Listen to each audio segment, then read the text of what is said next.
Hello guys, Tas101 Saga here.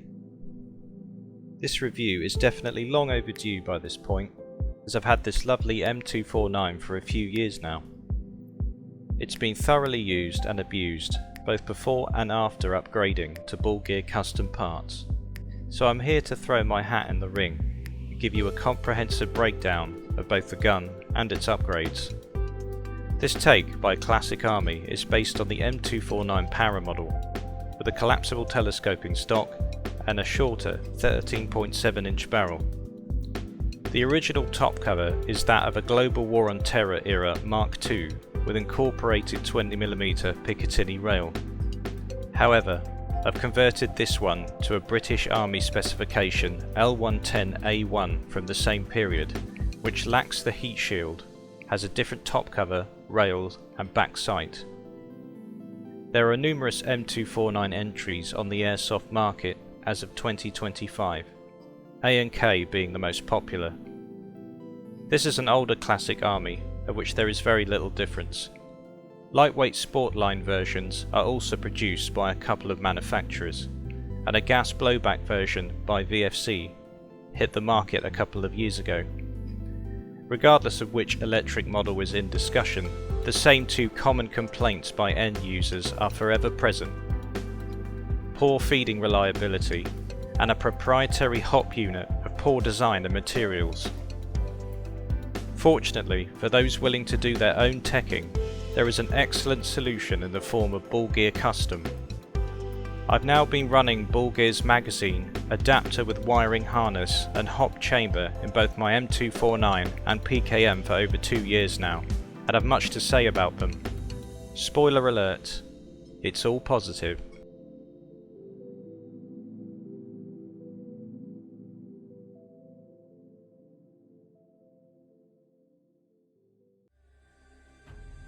The M249 SAW, or Squad Automatic Weapon, is the US military's adaptation of the Mini-Me light machine gun, originally designed and produced by FN Herstal in Belgium. Both the original Mini-Me and M249 variants have been used all over the world since the early 1980s by almost 50 countries, including the United States, UK, Canada, Australia, France, Denmark, Turkey, Thailand, just to name a few. Weighing in at around 15 to 18 pounds unloaded, it is still among the lightest weapons of its type available due to its thin stamped receiver and use of polymer furniture.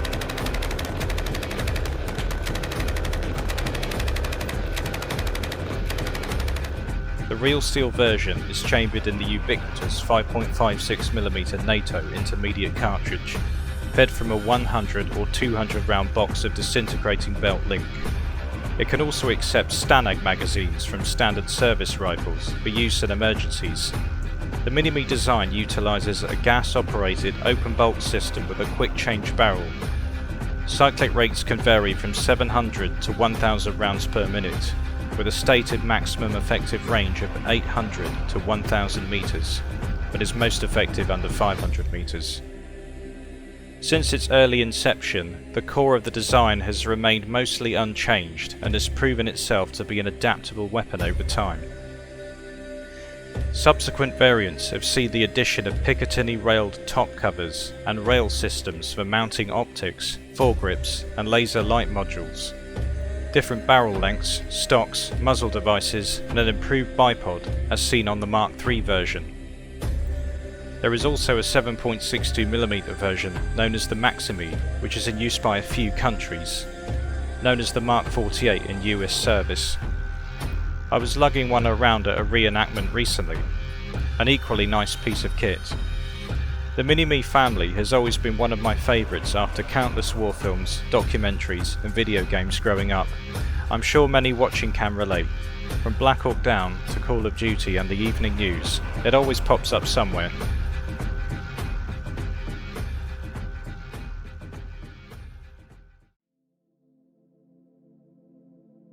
The Para model's telescoping stock features a shoulder rest, which is very useful, particularly when laying in the prone for prolonged periods. I typically have it extended all the time, as it's more useful than not.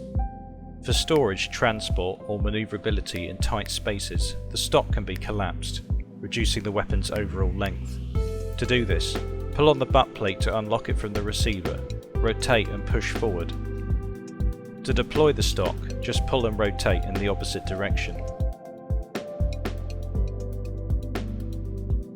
At the back of the receiver, we can find the two push pins that hold the stock assembly in place. Removing the top one will grant us access to the quick change spring system at the back of the gearbox.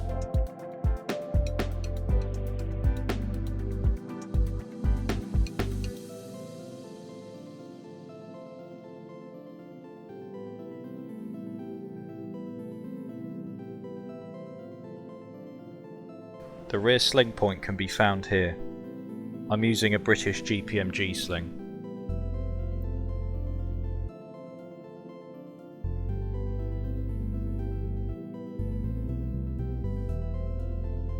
The pistol grip is made of polymer and is hollow, as the motor is housed inside the gearbox. There's a trapdoor on the bottom, perfect for storing that half-eaten packet of M&Ms that you didn't get to finish before the last round started. The safety catch is the crossbolt type. With the safety disengaged, a red ring will become visible on the crossbolt's left side, indicating that the weapon is set to fire. To place the weapon on safe, push the button from left to right. To take the weapon off safe, push the button from right to left with your trigger finger. If any of you, like myself, are also used to the MG42, this will be quite annoying, as it's the exact opposite. As per the real steel, there is no select fire capability. This gun is fun switch only. The standard 249 top cover will be more familiar to most. Back sight is a ghost ring aperture, elevation and windage adjustable, and graduated from 200 to 1200 meters. A tad optimistic for a smoothbore firing tiny plastic musket balls, but it does help for zeroing. The adjustable rear and front sights allow quick and easy zeroing on the go, provided you don't play with the dials when you're pinned down and nervous. Just find something else to fiddle with. There's more than enough real estate on top to mount a sight and a magnifier if that's your thing. Here's a quick look through the L110A1 sight setup, which has two rear sight apertures, for 300 and 600 meters respectively, and is also windage adjustable via flathead.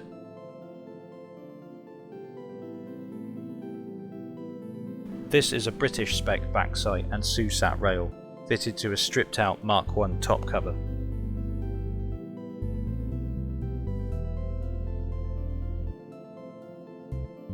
To raise the feed cover, locate the two catches at the back and squeeze them inward.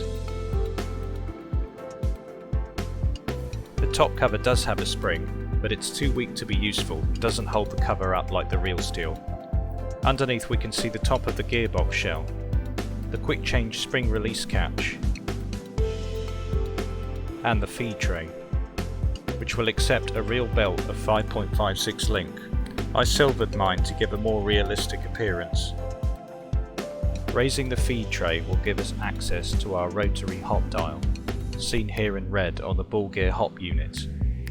The gap in the trunnion here allows you to center the hop unit after inserting the inner barrel.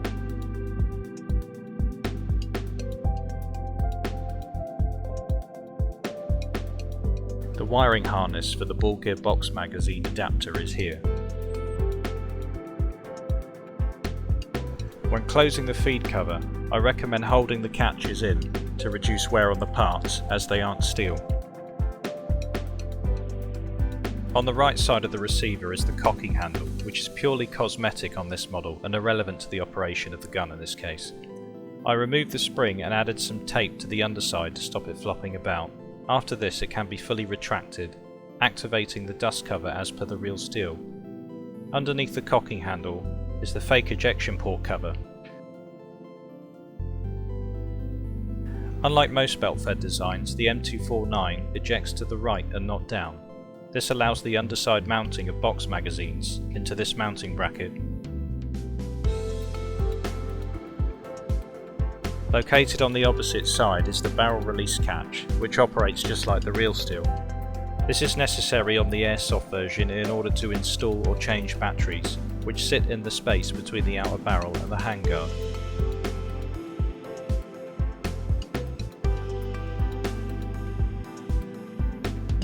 This can function as a carry handle, although it's not steel, so don't abuse it too much. It's primarily designed to be used for changing barrels. During game I typically have it folded down and out of the way, as anything sticking out tends to catch on things. It can also fold outwards and down, just pull it rearward and rotate it.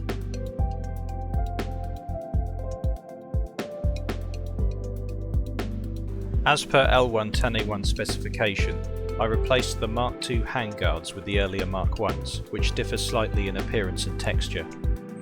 The handguards can be removed and replaced with the 249 rail system if one prefers. Foregrips are actually quite useful on this design, as it helps to relieve the awkward grip angle around the box mag when the weapon is shouldered. The standard 249 also features a distinctive heat shield, specifically requested by the US. The mounting bracket for a tripod is also replicated here. The front sight post is adjustable for elevation through the opening in the sight hood.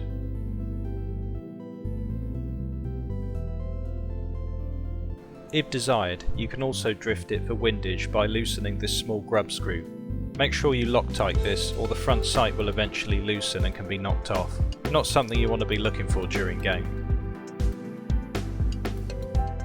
The mock gas regulator, gas plug and bipod bracket can be found here. The regulator can be adjusted but serves no purpose. Something I really recommend on the A&K and Classic Army versions is to replace the cheap bracket with an upgraded or real steel one. At the time I couldn't manage to find a complete real steel bipod, so I opted just for the bracket, which is the important part. After a little modification to the bracket and bipod legs, it fit well, providing a much sturdier platform that can handle more abuse. As a result, the bipod is far sturdier and has significantly less rattle in the deployed and forward positions. The legs can be adjusted for 3 different height settings if the user desires. I've personally never encountered a situation where this was useful, but it's nice to have options.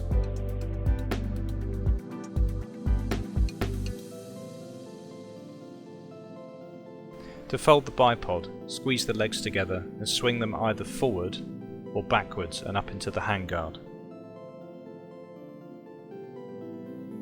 This is the most common position you are likely to see them in.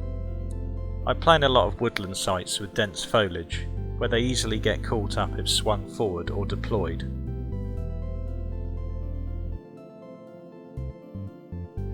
The forward position is quite useful, as it allows you to prop the gun up against a wall if it is convenient to do so. The weapon can be tilted on the bipod, but there is no traverse built into the mechanism.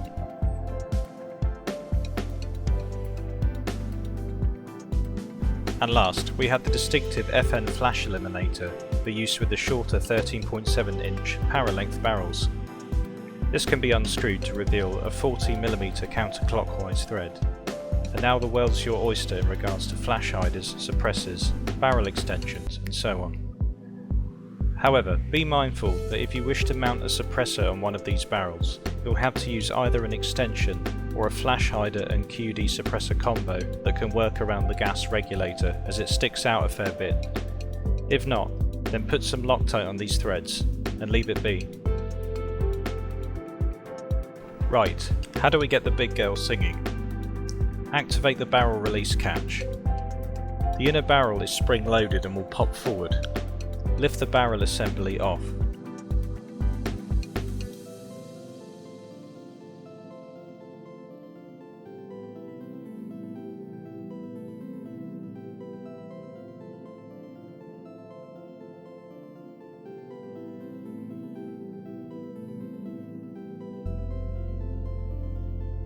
In the handguard, our connector and fuse are now revealed. Most standard brick lipos will fit here nicely. This one is a 7.4 volt, 1550 milliamp lipo. And because I'm a sucker for things looking as realistic and non-airsoft as possible, I always cover up the battery and wires so they can't be seen when the barrel is in place. Give it a test fire to make sure it cycles before reinstalling the barrel. The inner barrel is just loose inside the outer barrel, and this spring puts back pressure on the hop unit. So pull this back slightly and install the inner barrel first. With the top cover and feed tray raised, line up the hop unit. The top of the Bullgear hop arm, shown here in red, should sit firmly in the 12 o'clock position, flush against the gearbox, otherwise the gun won't feed. Once you're happy, hold down the barrel release catch and reinstall the outer barrel and recheck that the hop unit is in correctly.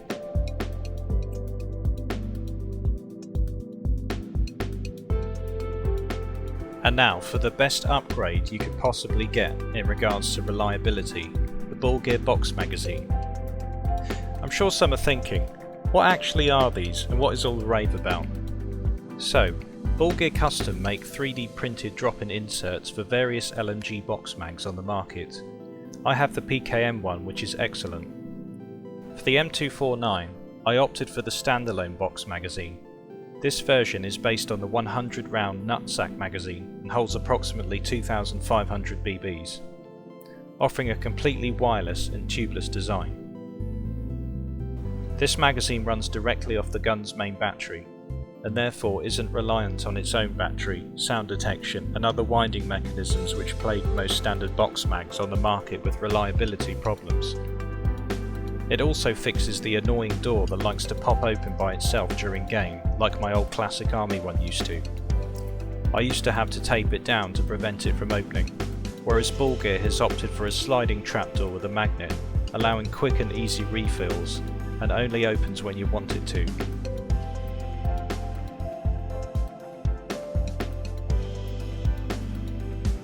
Disassembly is also incredibly easy and no tools are required.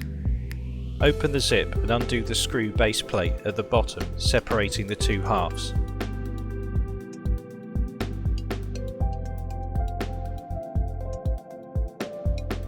Undo the connector and voila, that's all there is to it.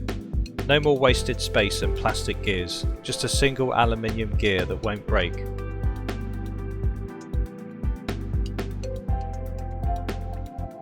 The feed speed can be adjusted here to your gun's rate of fire, with a lot of possible variants, another great feature. And it just gets better. The tubeless design means no more messing around with floppy feed blocks. Bullgear has gotten around this problem with a direct feed, through a fixed adapter that sits in the magazine well on the side of the gun. Simply insert the magazine into the bracket like you would the real steel.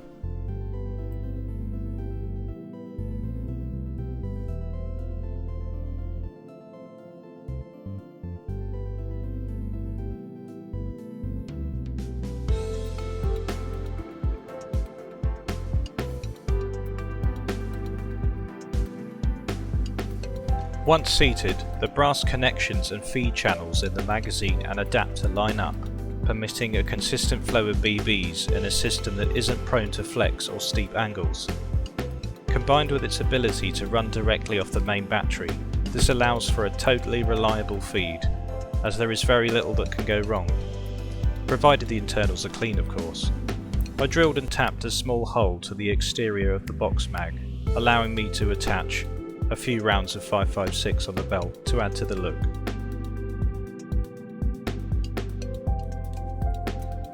With the box mag fully inserted, push and hold the manual feed control until the BBs reach the hop unit. This will prevent you dry firing for the first few rounds until the BBs have worked their way up into the system.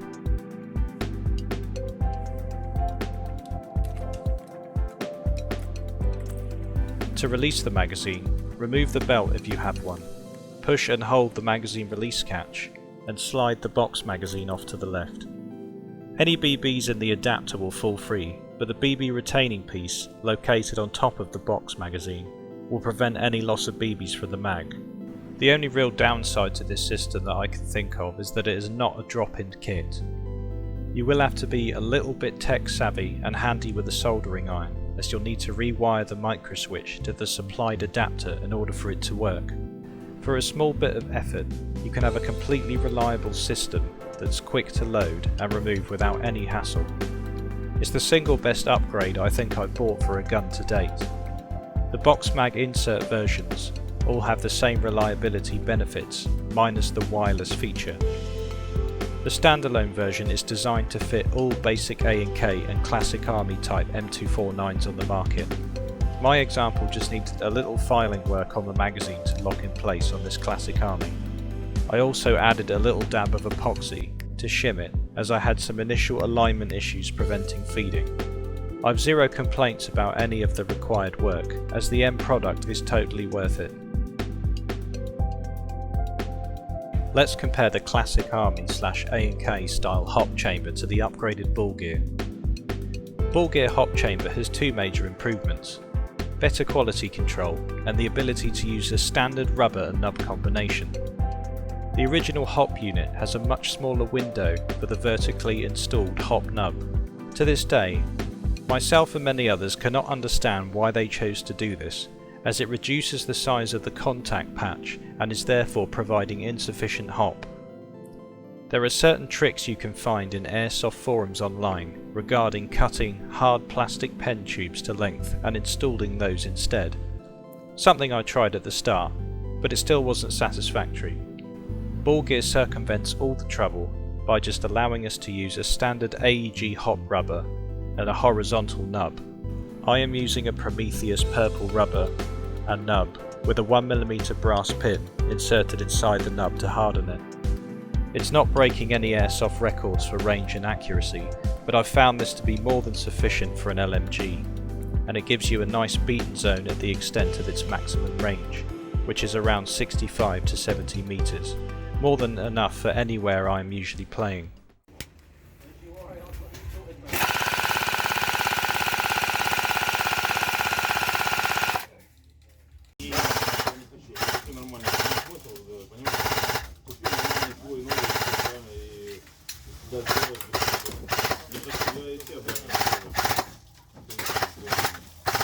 Wow, good enough.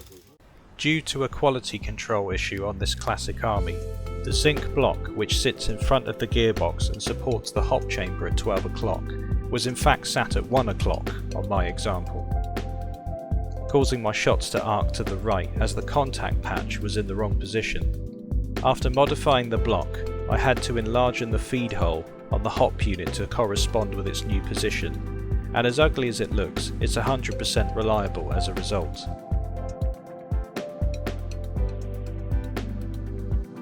When installing the Bullgear components, I took the opportunity to rewire the whole gearbox with higher quality wiring. I recommend doing this on the A&K guns especially, as the stock wiring is usually a mess and of poor quality.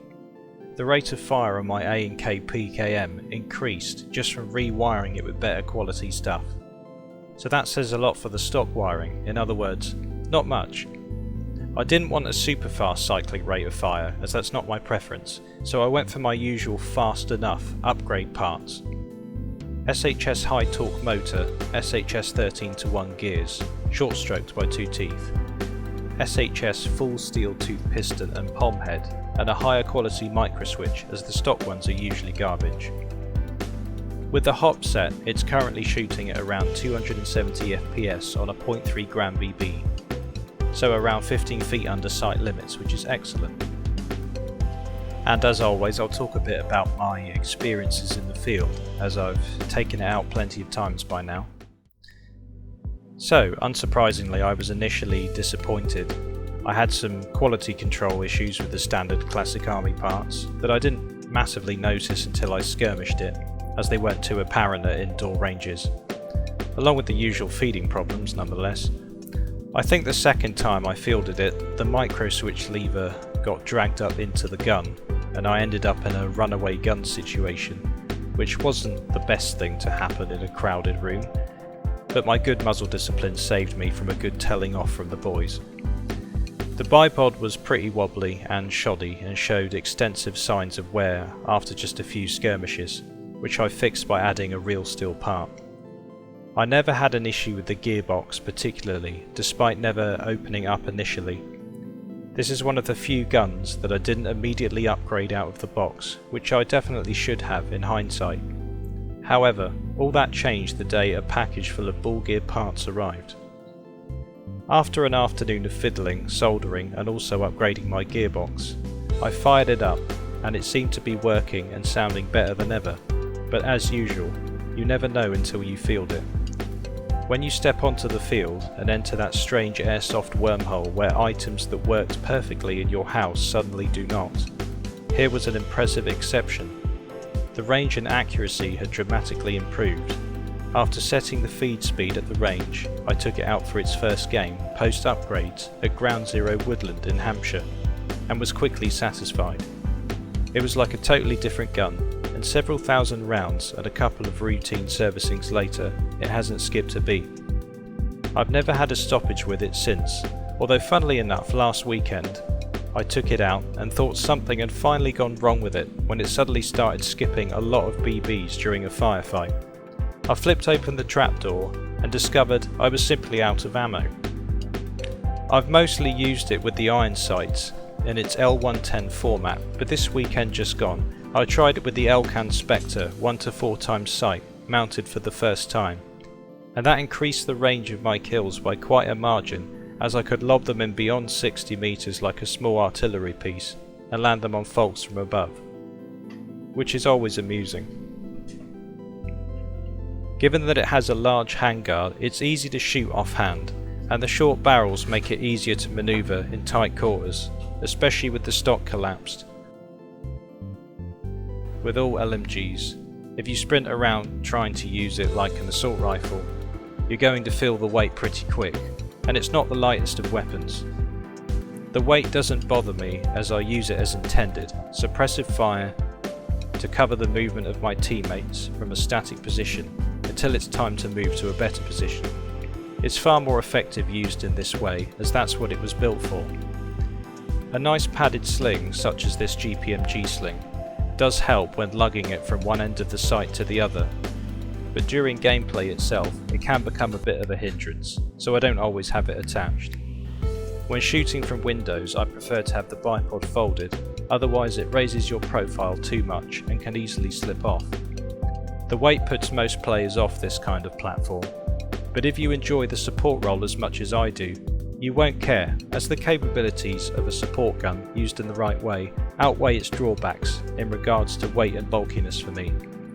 Guns like this are just fun to use and run around with. It keeps airsoft challenging.